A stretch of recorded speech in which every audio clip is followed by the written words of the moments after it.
Un saludo muy cordial y cariñoso para todos ustedes al inicio de estos coloquios espirituales que nos llevan hoy, como lo habíamos previsto, a la consideración de los mandamientos segundo y tercero.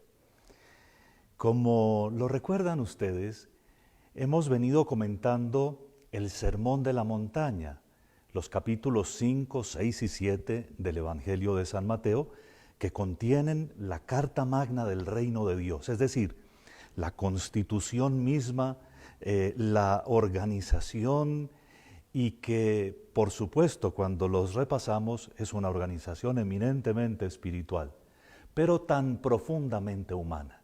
Es decir, si construimos el reino de Dios, una de las cosas que estamos seguros que ocurrirá en este mundo es que este mundo será un mundo más bonito y mejor, también humanamente hablando. Por eso, al entrar cada vez más profundamente en estos misterios, vamos descubriendo cada vez más nuestra propia humanidad. Y lo hacemos con mucho gusto, además. Y en el capítulo 5 del Evangelio de San Mateo, analizamos primero las bienaventuranzas, que nos abren horizontes de vida en la imitación de Cristo, el primero que cumple y vive esos ideales, pero luego entramos con gran sorpresa, pero con mucha alegría, en la explicación que el mismo Jesús da de lo que se llama el decálogo, las 10 palabras, los 10 mandamientos. Él no los toma todos, nosotros los vamos a repasar todos, porque la evidencia es que nuestro Señor Jesucristo, cuando repitió varias veces en su exposición, habéis oído que se dijo a los antiguos, por ejemplo, no matarás, pero yo os digo, hizo un cambio que solo Dios podía hacer. De hecho, los mandamientos son llamados el decálogo, las 10 palabras, porque son palabras que vienen directamente de Dios. Y cuando nuestro Señor Jesucristo los interviene, lo que nos dice, en otras palabras, y lo que revela a su auditorio, es que se atreve con lo que nadie podría atreverse. Se mete como Dios mismo a ajustar, a especificar, a explicar y explicitar los mandamientos del Padre, a exponernos la voluntad de Dios, lo que Dios quiere.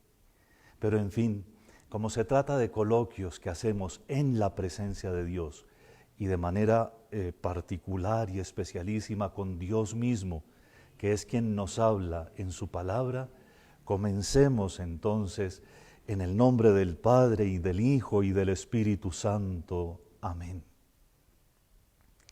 Señor, Padre Santo, que con tus 10 palabras has iluminado al mundo entero con una sabiduría nueva, misteriosa y escondida, que en tu Hijo nuestro Señor Jesucristo nos has revelado la plenitud de la voluntad que nos salva, concédenos en el tiempo de este encuentro descubrir de tal manera los secretos de tu corazón que podamos caminar jubilosos y llenos de paz por las sendas de tu amor. Por nuestro Señor Jesucristo, tu Hijo, que vive y reina contigo en la unidad del Espíritu Santo y es Dios por los siglos de los siglos. Amén. Muy bien. Y con la ayuda del Señor y por supuesto poniéndome en sus manos para tratar de ser fiel a lo que Él quiere que compartamos en este rato, damos inicio al segundo mandamiento, a nuestra explicación del segundo mandamiento de la ley de Dios. Tanto en el libro del Éxodo, ¿se acuerdan que les enseñé que los mandamientos están formulados en el Antiguo Testamento en 2 lugares, como 10 mandamientos, 10 palabras, Éxodo 20, Deuteronomio 5? Pues bien, tanto en la formulación del Éxodo como en la formulación del libro del Deuteronomio, el mandamiento dice lo mismo. Dice así: no tomarás en falso el nombre del Señor tu Dios, porque el Señor no dejará sin castigo a quien toma su nombre en falso. Cuando en el Nuevo Testamento nuestro Señor Jesucristo nos habla de juramento, lo veremos dentro de un rato, hace un verdadero avance sobre esta formulación. No tomarás en falso el nombre del Señor tu Dios. En el Evangelio de San Mateo, en el capítulo 5 que estamos analizando, dice de esta manera nuestro Señor Jesucristo, refiriéndose a ese mandamiento. Ustedes también oyeron que se dijo a los antepasados, no jurarás en falso, sino que le cumplirás al Señor tus juramentos. Pero yo les digo, que no juren en modo alguno ni por el cielo, que es el trono de Dios, ni por la tierra, que es el escabel de sus pies, ni por Jerusalén, porque es la ciudad del gran Rey. No jures tampoco por tu cabeza, porque ni a uno solo de tus cabellos lo puedes hacer blanco o negro. Que entre ustedes, cuando digan sí, sea sí, y cuando digan no, sea no. Lo que pasa de ahí viene del maligno.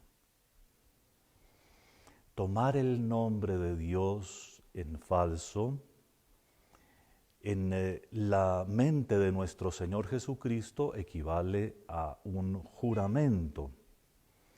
Y lo veremos cuando expliquemos lo que es un juramento.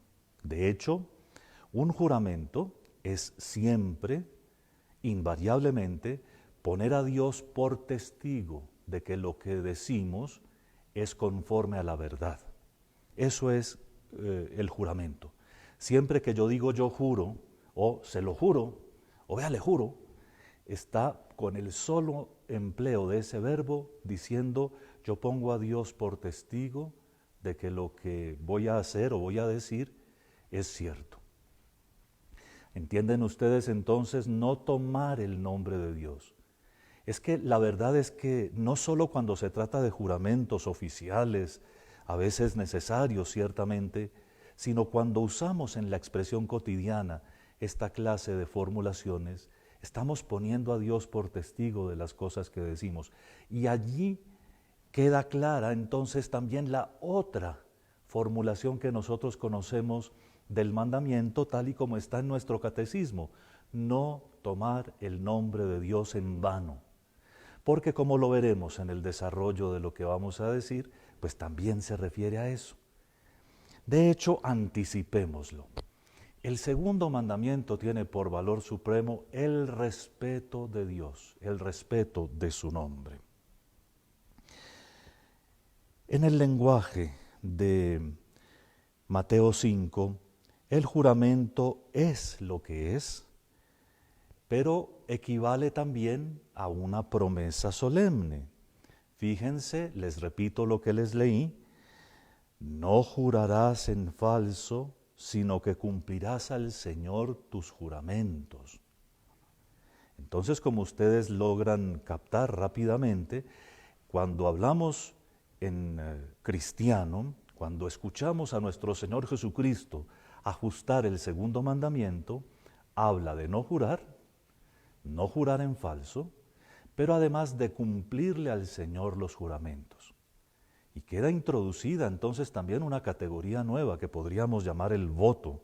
El voto, cuando le prometemos a Dios solemnemente que vamos a hacer algo, inclusive a veces poniendo condiciones por este o por aquel motivo.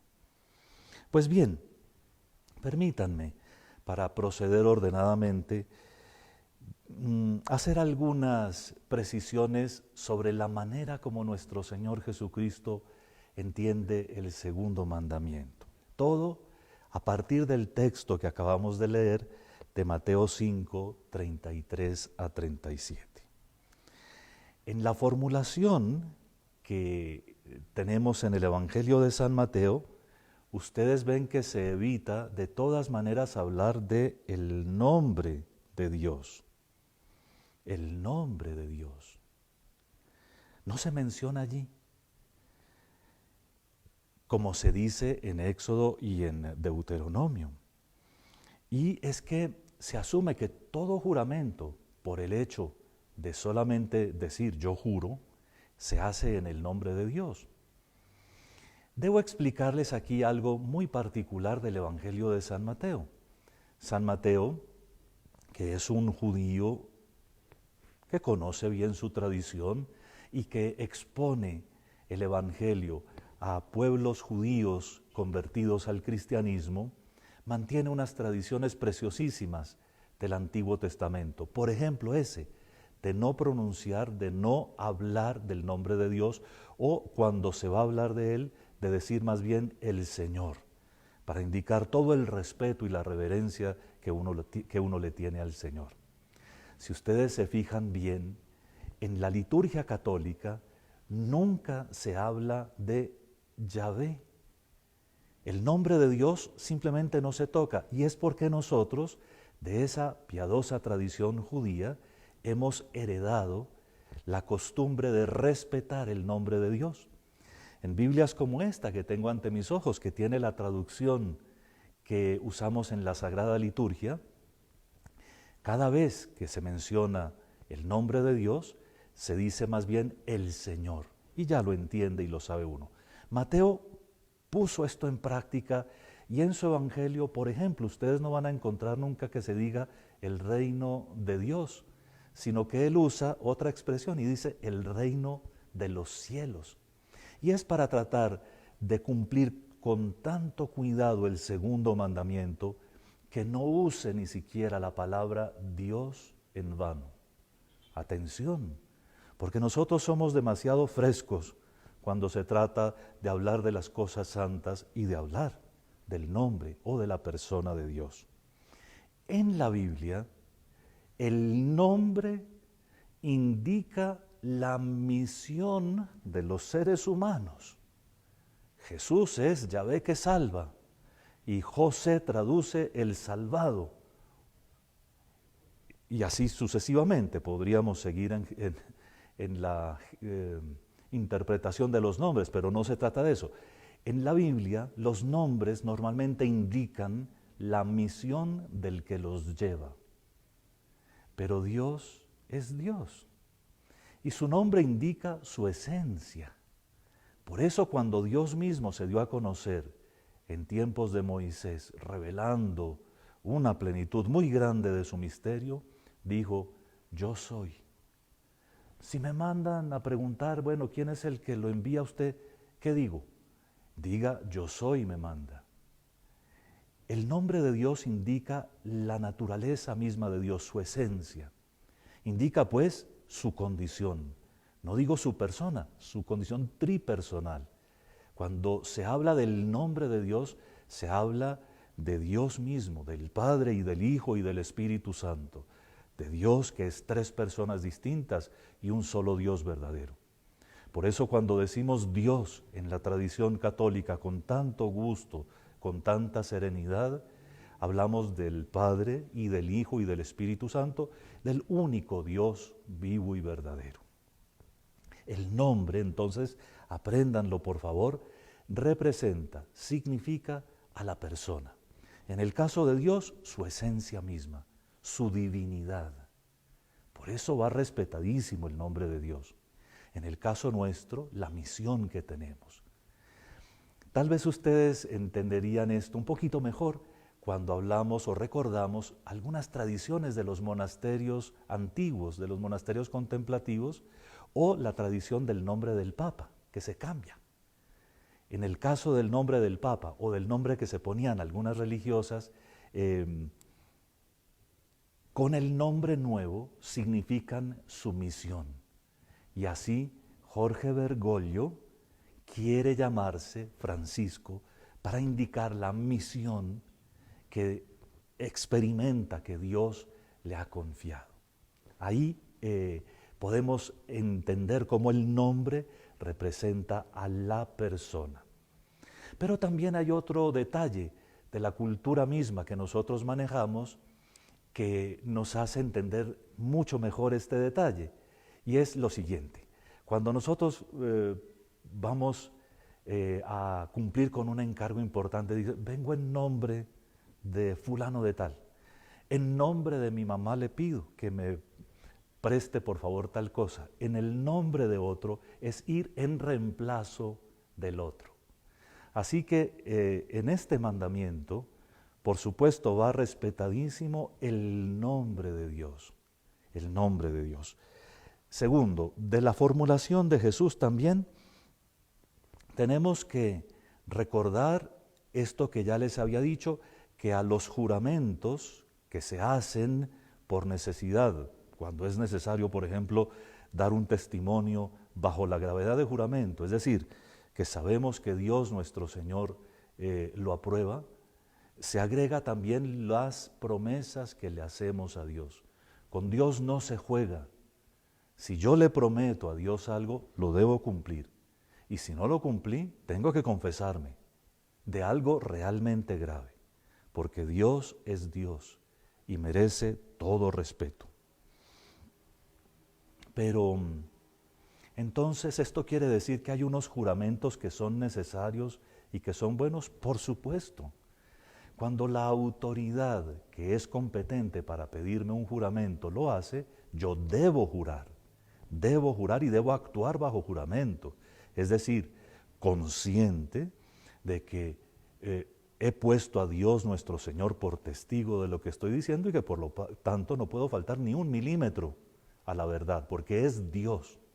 ¿Quiénes tienen autoridad para pedirme juramentos?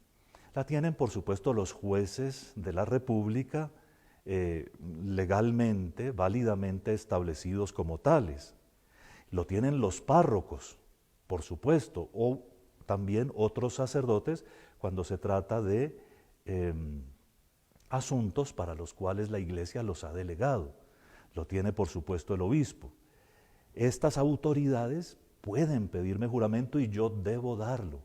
Más aún, yo debería incluso en ciertos casos ofrecerme a dar el juramento, porque poniendo a Dios por testigo, habrá claridad de que las cosas son exactas. Hablaremos luego de los pecados contra el segundo mandamiento, pero por lo pronto entendamos que en la mente de Cristo está claramente eso, ¿no? Que hay juramentos que son necesarios y hay que darlos con verdad, y hay juramentos que le hacemos a Dios y hay que cumplirlos. Con las expresiones que sigue nuestro Señor Jesucristo diciendo, no juren ni por Jerusalén, ni por el cielo, ni por la tierra, ni por su cabeza, quiere decir que el juramento es gravísimo y ni siquiera cosas que no son Dios pueden traerse como motivo de un juramento. Hay personas que creen que bajan el nivel al juramento diciendo, le juro por lo más sagrado, le juro por mi madre, le juro por Baco, le juro por... En fin, no se puede jugar con los juramentos, porque el juramento siempre pone a Dios por testigo. Y dice uno, no, es que es por el cielo, ¿no? Por más que el cielo, de todas maneras, representa a Dios porque es, como dice Jesús, el lugar de su morada.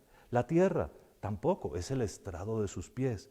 Y mi cabeza, pues no jure por ella, porque Dios se la dio. Y usted no la puede cambiar por otra. En fin, en cuarto lugar, Jesús recomienda que no hay que jurar en vano, como lo decimos en el catecismo, y que todo nos refiere a Dios nuestro Señor, porque los valores que esgrimimos en cada juramento nos llevan igual a Dios. Y recomienda a los suyos que se hagan gente de palabra. Ustedes recuerdan que al final dice que cuando sea sí valga por un sí y cuando sea no valga por un no. De hecho, la formulación exacta en el texto griego es que entre ustedes sea sí, sí y no, no. Y eso lo interpretamos de dos o tres formas. Eso es, por supuesto, primero que todo, la indicación de una solemnidad clara. Cuando se dice sí, es sí, y cuando se dice no, es no. Pero también indica lo que vale la palabra humana. Y también, por supuesto, nos enseña lo que debe hacer cada uno para hacerse creíble. Cuando en la comunidad de los creyentes nosotros nos compartimos cosas y afirmamos otras, debemos llegar al punto de que porque tú eres discípulo de Cristo y yo también, basta que entre nosotros nos demos la palabra. El valor de nuestra palabra es suficiente. No tenemos que poner a Dios por testigo. De todas maneras, Dios siempre nos está viendo. Quedan entonces dichos la mayor parte de los valores que el segundo mandamiento protege, pero quisiera destacar uno que es muy importante para nosotros y que es también un don del Espíritu Santo, el respeto reverencial del nombre de Dios, que en nuestro catecismo y en la Biblia se llama el temor de Dios. El segundo mandamiento es el mandamiento del santo temor, el temor de ofender a Dios. ¿Quiénes cumplen fielmente el segundo mandamiento? Los que temen ofender a Dios de pensamiento, palabra u obra. Los que quisieran cualquier cosa antes que ofender a Dios nuestro Señor, porque Dios es digno de ser amado por sobre todas las cosas. El respeto que brota de allí, de ese sentimiento profundo, es la adoración, que algunos de ustedes me preguntaban la semana pasada en qué consistía exactamente, pero ese respeto reverencial es también lo que me moverá a mí a no ofenderlo en nada. Y si no quiero ofenderlo ni siquiera con una palabra que sale de mi boca, entonces, ¿cómo será el cuidado que le pongo a todo? Pensamientos, palabras y obras van en el fondo referidos al nombre de Dios, a lo sagrado que es para nosotros Dios nuestro Señor. Y por eso, entre los valores más grandes que se cubren bajo el segundo mandamiento están todos aquellos que se refieren al santo temor. Pero en segundo lugar, el valor de las promesas. El valor de las promesas o promesas solemnes como los votos. Pienso en el que muchos de ustedes han hecho, que es casi un voto religioso equivalente, que es ese juramento de fidelidad que hacen en su matrimonio. Dios fue testigo de eso. Por eso vinieron ante el altar a consentir delante del otro su amor por el otro, a darse un consentimiento mutuo de fidelidad y de permanencia en la unidad hasta la muerte. Cuando hacemos eso en la presencia de Dios, eso tiene un valor enorme. Es delante de Dios que se hizo eso. Las promesas de los sacerdotes o los votos de los religiosos, que son ante todo la pobreza como estilo de vida, la castidad como abstención de todo placer sexual y la obediencia como sometimiento libre, por supuesto, por favor, libérrimo a la voluntad divina de Dios manifestada en los superiores, esos tienen el valor de una promesa que viene cobijada por el segundo mandamiento. Yo di mi palabra, y a una persona normal bastaría con saber que dio su palabra y entonces cumplirla hasta el final. ¿Hasta cuándo? Aunque cueste la sangre, aunque cueste la vida, pero cumplirla hasta el final. De tal manera que las promesas que hemos hecho, que conforman nuestra vida, van cumplidas porque nuestra palabra es valiosa a los ojos de Dios, ¿verdad? Pero además, no es extraño que muchos de nosotros en algún momento de la vida hayamos querido hacer alguna promesa a Dios nuestro Señor. Esas promesas van cumplidas y cuanto antes, A veces dice uno, ay, yo prometí este año una peregrinación a tal lugar y no la he cumplido, dejemos para el año entrante. No, a veces de año en año llega el punto en que uno lo que le muestra a Dios es falta de ganas de cumplir con sus promesas. Y acuérdense cómo Jesús formula el mandamiento: no jurarás en falso y cumplirás tus juramentos al Señor. De tal manera que uno de esos valores preciosos que viene custodiado por el segundo mandamiento es el de los ofrecimientos que le hacemos a Dios. Son ofrecimientos importantes porque es Dios, ¿no? No es cualquiera. Si a ninguno podemos faltarle, ¿cómo faltarle a Dios nuestro Señor? ¿Cuáles serían los pecados contra el segundo mandamiento? Primero, como ustedes ya lo dedujeron claramente, abusar del nombre de Dios. A ese respeto profundísimo que merece Dios nuestro Señor, no puede corresponderse con desgano, con cierta ligereza en el trato de su divina gloria, de su majestad. Y es un respeto que merecen Dios y todo aquello que se relaciona con Dios, todas aquellas realidades que se relacionan con Él, como nuestro Señor Jesucristo, Dios y hombre, la Santísima Virgen María, los santos, la Iglesia, los sacramentos. Recuerden que sus sacerdotes son sacramento.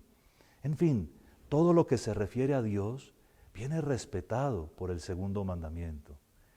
Una forma de abusar del respeto que se debe al nombre divino, que se debe a Dios mismo, es, por supuesto, los chistes de doble sentido cuando involucran cosas santas o personas consagradas, los comentarios desordenados y fastidiosos sobre las cosas de Dios y de la Iglesia. Todo eso que además relaja las costumbres de la sociedad y que hace que lo sagrado vaya como diluyéndose, es pecado contra el segundo mandamiento. Las blasfemias, que gracias a Dios en Colombia no aprendimos, pero que podrían estar latentes por ahí, que son palabras casi siempre ociosas, pero muchas veces llenas de ira, que se pronuncian contra Dios, contra sus planes, contra su majestad, con odio, con rencor, con resentimiento por lo que Dios ha hecho o creemos que ha dejado de hacer. El uso mágico de su nombre, cuando en cosas supersticiosas usan el nombre de Dios, o cuando confunden a la gente con signos que podrían hacer que las mentes delicadas confundan con sacramentos, hay un pecado gravísimo contra ese misterio divino al que el segundo mandamiento hace respetar. Pienso en el pecado gravísimo en el que incurren los que andan vendiendo por ahí cosas supuestamente consagradas. Sepan que una cosa vendida no lleva bendiciones, nada. Es que esto lo bendijo el Papa y yo se lo vendo a usted. No, las bendiciones se anulan con el comercio, evidentemente. Aceites y cosas que no existen en los rituales católicos de bendición. Por supuesto, hay aceites que se usan, los santos óleos, dentro de los sacramentos, pero solo los pueden usar los sacerdotes. Y aunque fuera un sacerdote que lo usa por fuera del sacramento, ahí hay una falta de respeto, porque es falta de respeto al sacramento. Piensen, por ejemplo, en el respeto reverencial que tendrían que tener los sacerdotes con la Divina Eucaristía, con el sagrario. Piensen en el respeto que deberíamos infundir a todas las personas que, como ministros extraordinarios, a veces ayudan a algunos sacerdotes en la distribución de la Sagrada Comunión. Todo esto viene cobijado por este mandamiento.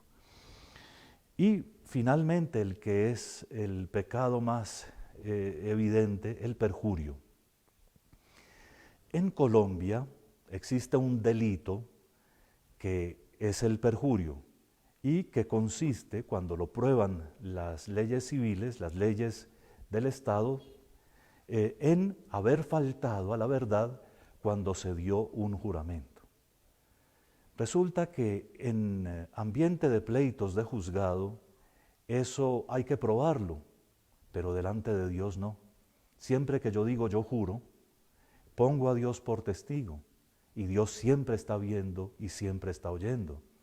De tal manera que cuando un católico perjura, cuando uno de nosotros miente en un juramento, uno comete, primero que todo, un gravísimo pecado contra el segundo mandamiento, y en segundo lugar, si está en un ambiente de esos judiciales, un delito que tiene penas propias.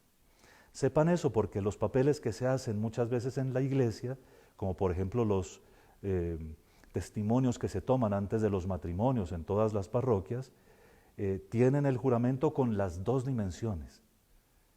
En los despachos parroquiales se actúa como en una verdadera notaría, de tal manera que los testimonios que se toman tienen validez ante Dios, por supuesto, y ante la sociedad también. Muy bien. Espero que con el segundo mandamiento queden todos ustedes como, sobre todo con la sensación muy bondadosa, muy serena interiormente, de que lo que más queremos es respetar a Dios y hacer que nuestra vida descubra o redescubra lo sagrado en todas partes, porque de verdad que el nombre de Dios, es decir, su misterio, se asoma a nosotros de mil maneras distintas en la vida de todos los días. Muy bien. Y por hoy pensé que podíamos, para avanzar un poco más en la explicación de los mandamientos, incluir también alguna palabra sobre el tercer mandamiento. El tercer mandamiento en el catecismo se dice simplemente santificar las fiestas. Se los voy a leer en la formulación del libro del Deuteronomio, que es un poquito distinto del libro del Éxodo, pero que sustancialmente dicen lo mismo. Así dice el Señor en el Éxodo: observa el día del sábado para santificarlo, como el Señor tu Dios te ha mandado. Durante 6 días trabajarás y harás todas tus tareas, pero el día séptimo es día de descanso consagrado al Señor tu Dios. No harás trabajo alguno, ni tú, ni tu hijo, ni tu hija, ni tu esclavo, ni tu esclava, ni tu buey, ni tu asno, ni tu ganado, ni el emigrante que reside en tus ciudades, para que descansen como tú, el esclavo y la esclava.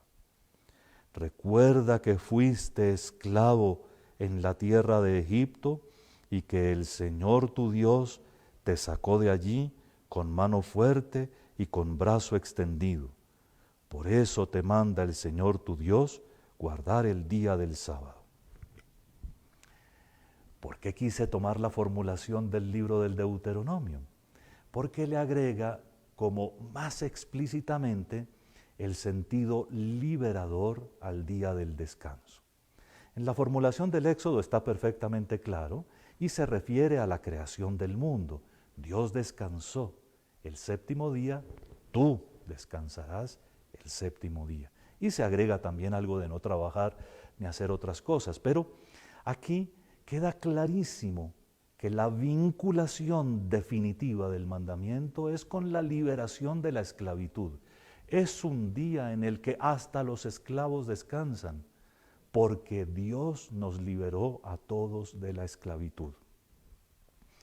Siempre que pensamos en santificar las fiestas, tendríamos que pensar en la liberación del pueblo de Israel de Egipto, es decir, en ese gran acontecimiento de la salvación. Es decir, salvación, ¿qué quiere decir? Que viene detrás de mí el ejército más poderoso del mundo y que se abre delante de mí un mar para que yo pase tranquilo y seguro, dejando al ejército más poderoso del mundo perdiendo su tiempo. La salvación es la evidencia de que Dios intervino para sacar a su pueblo de la esclavitud de Egipto y para llevarlo a la tierra prometida. Y Dios nuestro Señor ha querido, a través de toda la historia, enseñarnos que de esa manera se compromete Él con nosotros y con nuestra historia. Y Dios siempre actúa así, rescatándonos, sacándonos del peligro, haciendo que pasemos a una vida distinta, a una vida mejor. La liberación definitiva, por supuesto, es en Cristo, porque todo el tiempo de la historia antigua demostró que el ser humano por sí solo no era capaz de conservar los dones de la libertad, de la justicia, de la paz, ni los valores de la familia, de la sociedad, de la religión. El hombre solo no es capaz. Tuvo Dios que mandar a su Hijo y en Él demostrarle todo su amor en el acto supremo de su sacrificio santísimo por nosotros y sobre todo en el poder desplegado por su resurrección a la que nos vincula, porque habiéndose hecho Dios hombre, nos hace a nosotros con Él hijos y participantes de la naturaleza divina, es decir, de la gracia, vinculándonos con Él como nuestra cabeza al cuerpo. La resurrección de Cristo se convierte en la liberación definitiva. No es ya un pueblo que pasa por un mar que milagrosamente se abre para que transcurran, para que vayan de un lado al otro por lecho seco, sino que es ahora un paso a través del mar que de verdad se podría cerrar sobre nosotros y matarnos, de la muerte, un paso a través de la muerte y a la vida para arrastrarnos consigo, para que como primogénito, como hermano mayor, lo dice la Biblia, nos lleve unidos a Él, nos haga pasar de la muerte a la vida. Y eso lo podemos hacer ya desde ahora porque el Señor lo mandó por el bautismo. El bautismo es injertarnos en Cristo y de tal manera en su muerte que podamos vivir con Él la vida nueva. Y entonces lo que hizo Jesús en la última cena fue inaugurar el sacramento de su infinito amor, el sacramento de esa liberación definitiva que ocurrió en día domingo. Por eso, dentro de la Biblia, no por fuera, dentro de la Biblia, es decir, es palabra de Dios que el domingo cristiano sustituye el sábado judío. Sí, lo específico cristiano es que el primer día de la semana, no el séptimo, el primer día de la semana, estando cerradas las puertas por miedo a los judíos, se hizo Jesús presente en medio de los suyos y les dijo: la paz esté con ustedes. Y dicho esto, les mostró las manos y el costado. En fin, ustedes también saben de memoria ese texto glorioso de la tarde de la resurrección.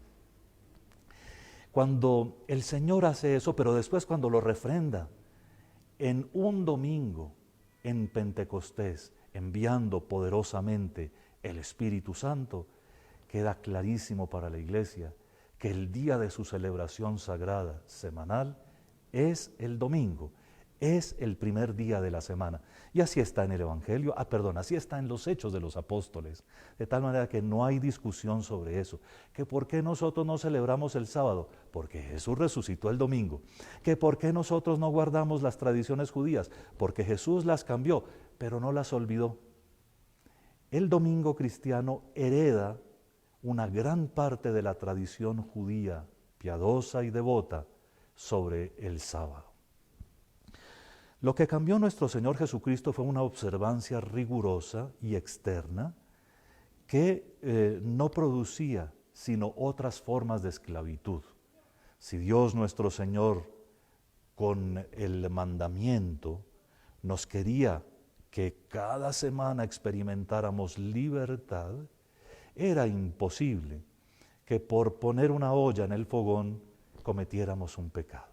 Todos tienen que comer, ¿no? Era imposible que por ordeñar una vaca que necesita ser ordeñada, aunque sea sábado, cayéramos en pecado. De hecho, se desarrollaron una cantidad de pequeñas y grandes hipocresías, como el sábado no ordeñar la vaca, pero pagarle a otro para que me la ordeñe. En fin, cosas como esas son las que nuestro Señor Jesucristo hizo superar y quiere que superemos, porque también hoy nos ponemos ciertas esclavitudes, aunque sea domingo. ¿Cuáles serían las virtudes, los valores del domingo? El principal de esos valores, el principal y el que tenemos que buscar siempre nosotros es el de la celebración de nuestra salvación. O mejor dicho, como toda celebración se refiere a Dios y Él es el más importante, el domingo nos sirve para celebrar la gloria de la Trinidad eterna, manifestada por el poder que ha ejercido en la muerte y la resurrección de Cristo, liberación del pecado de la humanidad, reconciliación plena, perfecta y definitiva de todos nosotros con Dios y apertura del trono de la gracia para que nosotros participemos de Él. Entonces, lo primero que vivimos nosotros y experimentamos los domingos es que somos nuevas criaturas. El domingo es el primer día de la semana, comienza la semana, es el octavo día después del sábado y por lo tanto también es el día de la nueva creación, es el día de Dios, de la glorificación, es el día en el cual podemos pregustar un poco la eternidad dichosa porque pasa una semana y comienza la otra y comienza con un descanso que vivimos y disfrutamos en Dios nuestro Señor. Por supuesto que todo este valor tan extraordinario necesitaría que todos nosotros cumpliéramos el mandamiento. Y como lo veremos más adelante, también se puede pecar cuando uno impide que otros vivan el domingo al estilo que Cristo lo quiere vivir. Pero nuestra celebración sagrada es concreta porque así lo quiso Jesús. Y el primer día de la semana se celebra la Eucaristía, lo que llaman los Hechos de los Apóstoles, la fracción del pan. El primer día de la semana se recuerda el misterio pascual con el misterio pascual. Se recuerda, pero se celebra con un sacramento que nos permite entrar en él. Entre otras cosas, la entrada en el misterio pascual es como la entrada de Israel en el Mar Rojo. Aunque sean como una sola persona, son una multitud, son un pueblo. Y así como entran, así celebran. El domingo es un día de la comunidad cristiana. Por lo tanto, esto que estamos viviendo ahora con los confinamientos es irregular, pero necesario, lo hemos visto, y sin embargo es un tiempo en el cual nos estamos purificando en vistas de nuestro reencuentro en los templos, porque no habrá misa de internet, no habrá misa de televisión que valga lo que vale el sacramento de la Eucaristía con el sacramento del pueblo de Dios que se reúne. La Iglesia lo expresa de una manera muy bonita, y es que cuando se reúne el pueblo cristiano para la celebración de la Eucaristía, Cristo se hace presente. Primero, por supuesto, en el Santísimo Sacramento. Primero, en la Eucaristía misma. Pero también en la palabra que se predica, pues que se lee y se predica. Y se hace presente en el pueblo que se congrega, porque es su cuerpo, es Él mismo, y Él se hace presente allí. La Eucaristía, sacramento comunitario.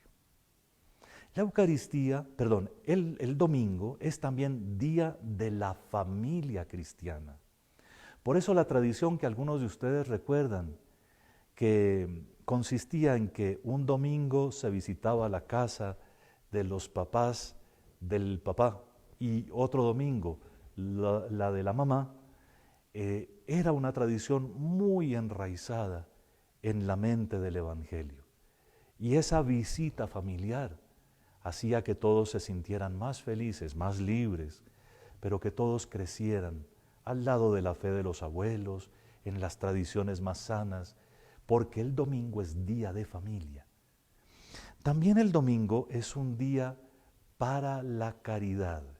¿Se acuerdan que nuestro Señor Jesucristo, en uno de los pocos episodios en que lo muestran con ira, fue un sábado que no querían que Él ni siquiera curara a una persona que tenía malita una mano? El domingo es día de la caridad. El domingo el trabajo que podríamos darnos es el de socorrer a los pobres, visitar a los enfermos, ayudar a los que se sientan solitos, maltratados. Ese es el trabajo de un domingo. Y por supuesto, es un día dedicado al descanso. Un descanso que no es pereza, que es descanso, que es comprometernos en todo lo anterior, en la misa, en la familia, en los pobres, en fin, en educar a nuestros hijos en la fe. Lo que un buen católico tendría que explicar todos los domingos de su vida a sus hijos sería esto, ¿no? Del triunfo de Jesús sobre la muerte. Hoy estamos contentos porque es el día de la resurrección del Señor. Hoy vamos a misa porque celebramos la Pascua con Cristo. Pecados contra el tercer mandamiento, la pereza, la indiferencia y el descuido. Cuando por pereza o por indiferencia, o peor, porque nos descuidamos y se nos pasa el día, no vamos a misa, cometemos un pecado gravísimo. Si es por pereza, por descuido o por indiferencia, se comete un pecado mortal que debe ser confesado para poder seguir comulgando. Cuando en cambio, salvedad, nos pasan cosas de fuerza mayor, como esta de la pandemia, entonces ya no es ni siquiera necesario. Yo se los dije hace, no, ya ni me acuerdo cuánto tiempo comenzaron los confinamientos, no es ni siquiera necesario que el obispo use el poder que tiene para dispensar porque no vale la pena, sino aplicar un principio de moral cristiana que todos ustedes pueden aplicar para muchas cosas y con toda libertad. Y es que a lo imposible nadie está obligado. Uno no comete un pecado mortal si el templo está cerrado y no puede ir a misa. Así de fácil, no hay pecado mortal.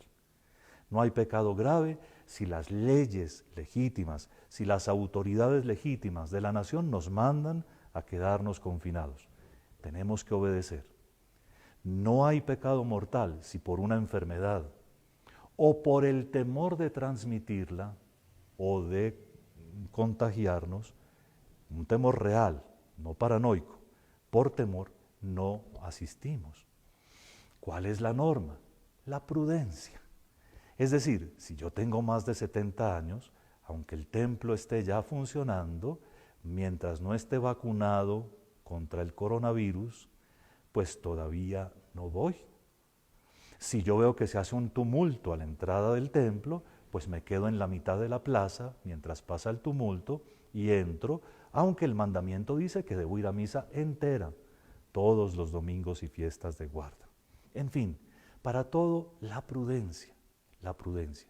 Y si comienzo a estornudar y a toser y no estoy seguro si es una alergia estacional o el coronavirus, pues me quedo en la casa, aunque tenga 40 años y esté rozagante, pero si estoy estornudando, no voy. Ah, que voy con tapabocas, no vaya. Prudencia, prudencia, prudencia. Cuando pase el peligro, cuando sean gripas normales que no involucran de tal manera el sistema respiratorio, pues ya se podrá hacer. Es muy importante que ustedes vean que el domingo cristiano llama a una condición interior que se llama el estado de gracia. ¿En qué consiste? Viven en estado de gracia los que no están en pecado mortal. Para salir del pecado mortal, uno tiene un camino ordinario y un camino extraordinario. El camino ordinario es examen de conciencia, contrición de corazón, propósito de la enmienda, confesión de boca y satisfacción de obra, es decir, hacer una buena confesión. Para salir del pecado mortal, ordinariamente pasamos por la confesión. Ese es el camino ordinario, el normal, el que debemos aprovechar todos y que los sacerdotes deberíamos ofrecer con mayor generosidad, ¿cierto? Pero hay una cosa extraordinaria. En este tiempo de pandemia, si no podemos acudir a la iglesia para confesarnos, ustedes ya lo saben, se hace un acto de contrición perfecta, es decir, porque te amo sinceramente, me duele haberte ofendido, con los otros elementos, ¿no? Yo te propongo, te ofrezco no volver a pecar y voy a poner en eso todas mis fuerzas y en lo posible, confesión. Entonces, teniendo en cuenta eso, el estado de gracia es esa condición del alma que puede comulgar. Y también nos enseña que del segundo mandamiento, el respeto reverencial a Dios, incluye el vivir habitualmente en estado de gracia. Como quien dice, antes de todos los domingos, nosotros deberíamos estar pues siempre bien, ¿no? Y por supuesto que una buena confesión sirve para muchas comuniones, para muchas semanas y meses. Y si hay algún accidente que nos obliga a volvernos a confesar, pues hacerlo con toda honestidad y serenidad, pero vivir en estado de gracia. El domingo nos llama a eso, a vivir en estado de gracia. El estado de gracia finalmente nos dará la alegría del corazón, la paz del alma que necesitamos para seguir adelante, para que nuestra vida se inserte siempre en el misterio divino, para que esta historia presente se vuelva mucho más bonita. Así que si algunos de ustedes, no tengo mucho tiempo de preguntas, pero si algunos de ustedes tienen algunas preguntas para hacerme y quieren transmitirlas, este es el momento. Y por supuesto que trataré de responder algunas más después, pero ustedes disculpan si las muchas actividades me lo impiden de manera más precisa. Mientras formulan la pregunta, si la tienen, por supuesto, hagamos el momento de coloquio con el Señor.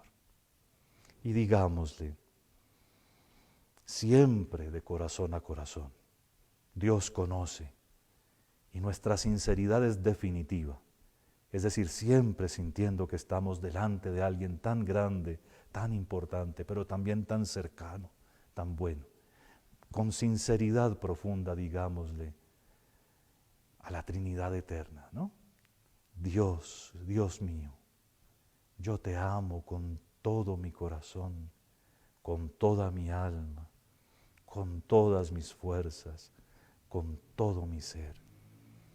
Y quisiera poner todo de mi parte para respetarte y para alabarte todos los días de mi vida. Quisiera desde ahora y para siempre hacerme el propósito de nunca tomar ni tu nombre, ni lo que esté relacionado contigo en vano, a la ligera o con descuido.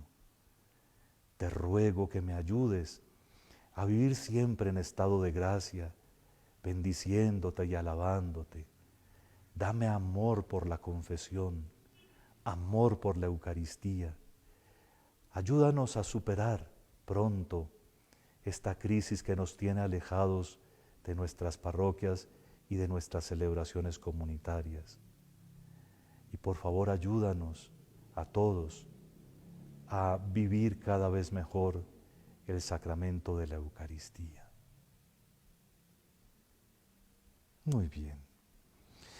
Cuando les ayudo de esta manera con los coloquios, no es para hacerlo a nombre de ustedes, sino para que ustedes tengan un pequeño ejemplo y lo hagan después, por favor. Muy bien, entonces vamos a comenzar y a tratar de responder algunas de las cuestiones que ustedes nos mandan. A ver. La primera pregunta nos dice así: si una persona por obligación debe trabajar el domingo, ¿cómo santifica esta fiesta? Pues muchas gracias porque me acuerda, entre otras cosas, de algo que mencioné pero no insistí. Vean, tienen ustedes negocios que quieren que sean de verdad unos negocios florecientes, bonitos, en donde se respeta a la persona humana y se respeta a Dios, segundo mandamiento. No hagan trabajar a su gente los domingos. No hagan trabajar cierren. Un negocio cerrado en un domingo puede que no produzca tanto, pero produce más a la larga. Cuando la sociedad era verdaderamente católica, muchos de ustedes recuerdan que el domingo no había nada abierto. Quizá la panadería en las horas de la mañana y alguna que otra tienda, pero no había nada abierto. Hoy se nos volvió un día de comercio y los centros comerciales prácticamente el reemplazo de muchos templos. Es casi como una idolatría. Entonces lo primero frente a esta pregunta tan interesante es, si usted tiene algo, si usted le da empleo a alguien por cualquier motivo, no lo haga trabajar en domingo, por favor. Si es necesario, por ejemplo, está usted enfermo y es una enfermera, tranquilo. Porque cuando es por obligación real, entonces respondo a la pregunta, cuando hay una obligación real, entonces no hay pecado. Hay ciertos servicios que se tienen que prestar aunque sea domingo, ciertos servicios de interés público o social, y aunque sea domingo hay que prestarlos, luego hay que trabajar. Y hay ciertas cosas, ciertos oficios que no se pueden descuidar. Si uno tiene una finca y no recoge sus huevos o no ordeña la vaca, ahí pueden ocurrir cosas difíciles, pero de todas maneras no hacer trabajar a la gente y tratar al máximo, si no es absolutamente necesario, de no trabajar el domingo. Entre otras cosas, a veces es una disculpa para no concentrarse uno en Dios, en escuchar su palabra y en las obras de caridad. Nos llega otra pregunta. ¿Es correcto afirmar que en esta etapa de confinamiento la comunión espiritual es igual a la comunión física? No, por supuesto que no, y nunca lo ha sido, ni lo hemos enseñado así los pastores. Por eso no es bueno andar oyendo opiniones por ahí que no vengan de un sacerdote y ojalá un sacerdote piadoso. La comunión sacramental es absolutamente única. La comunión sacramental es el encuentro físico quiere decir también profundamente espiritual en la forma de un sacramento de todo Cristo, su cuerpo, su alma, su sangre, su divinidad, todo el Señor, todo el misterio de Jesús y nosotros, pobres y pequeños, que sin embargo somos rescatados y enaltecidos por Él. Eso no se puede igualar con la comunión espiritual. La comunión espiritual sí es comunión en el sentido que Cristo mismo lo prometió. Allá estaré yo, en el que me abra la puerta, y la puerta del corazón se abre por la fe. Es un acto de fe que consiste en reconocer que Dios está siempre con nosotros y que Cristo nuestro Señor se hace presente si nosotros lo invitamos. De hecho, en la comunión sacramental, cuando podemos ir a la iglesia y comulgar, debería haber algo de este esfuerzo que hacemos ahora por hacer comuniones espirituales muy reales. Muchas veces la gente, estimulada quizá por un coro y a veces tan alborotados por el amor de Dios, que no se parecen a la Eucaristía católica, a veces la gente, estimulada quizá por el coro, por no sé qué necesidad, en vez de ponerle cuidado al huésped divino, le ponen cuidado al canto. ¿Pero cómo así? Pero es que mi párroco dice canten, canten, canten. Pues entonces hay alguien que no entiende nada ahí, porque Jesús es más que cualquiera. Y cuando está en mí, ¿no es normal que hablemos? Si Él viene con ganas de charlar, conversemos con Jesús. La comunión sacramental nos permite, si la completamos con este espíritu, de esas comuniones espirituales que podemos hacer todo el día. Muchas veces en el día, Jesús, ven a mi corazón, déjate sentir en este momento que te necesito. Y lo ponemos ante los ojos, ¿cierto? Con los ojos del alma lo vemos. Es una verdadera comunión espiritual. pero no iguala ni siquiera de lejos el valor de la comunión sacramental, que entre otras cosas es algo de lo que nadie nunca se hubiera podido inventar. La Eucaristía es algo que por eso les hace saltar el taco a la mayoría de los racionalistas modernos y más o menos antiguos. Fíjense que el primer sacramento que pierde la mayoría de los que se retiran de la iglesia es la Eucaristía. Así que atención, que aquí hay un realismo que viene de Dios mismo porque Dios lo quiso. Ese es muy bonito. Bueno, claro, nos dicen aquí algunas salvedades de lo que ya dije en el trabajo de los domingos. Es evidente, si hay servicios que hay que prestar a la sociedad, pues hay que vivirlos de manera muy bonita, ¿no? Me ponen aquí, por ejemplo, personal de la salud o policía, en fin, estos y muchos otros son necesarios para el buen funcionamiento de la sociedad. Mi recomendación es que el que tenga turnos el domingo, pues entonces que por favor reserve un día a la semana para ir a la Eucaristía. Aunque no comete pecado, por no haber ido a la misa el domingo, no comete ningún pecado, y nuestro Señor en ninguna parte le pide retribuciones ni restituciones. De todas maneras, por elegancia con Dios, ¿no? Por el primer mandamiento, porque lo ama sobre todas las cosas, ofrézcale el día libre, ir a la misa y hacerlo ojalá temprano y comulgar y estar muy contento o muy contenta con Dios nuestro Señor. Si una persona hace una promesa a Dios y no la cumple y fallece, la familia puede cumplir esa promesa. Vean, no sería absolutamente necesario, pero si habiendo hecho una promesa, por ejemplo, de una peregrinación o de algo por el estilo, uno ve que la persona no lo logró o no pudo hacerlo, pues Dios nuestro Señor seguramente en el momento de la muerte no le va a reclamar la promesa incumplida. Si no fue por voluntad, si no fue porque no quiso cumplirla, no le va a reclamar. Que si uno puede cumplirla por la otra persona, uno puede hacer muchas cosas en sufragio por las almas de los fieles difuntos. Y si, por ejemplo, la persona en vida ofreció un mercado para un pobre, qué mejor que hacerlo a nombre propio y del muerto, de la persona que falleció. O ofreció una peregrinación y podemos hacerlo sin un gasto que sea imprudente. Entonces, hacerlo por supuesto. Pero lo importante aquí es saber que nosotros cuando hagamos promesas a Dios nuestro Señor, nos comprometemos a cumplirlas. Que no andamos haciendo promesas vanas, como por ejemplo, mi Dios, voy a misa toda la semana o durante un mes si gano este examen, porque de pronto no lo va a cumplir. ¿Y cómo recupera después? Hay muchas promesas vanas que se hacen de vez en cuando a Dios. Vean, pasó el tiempo.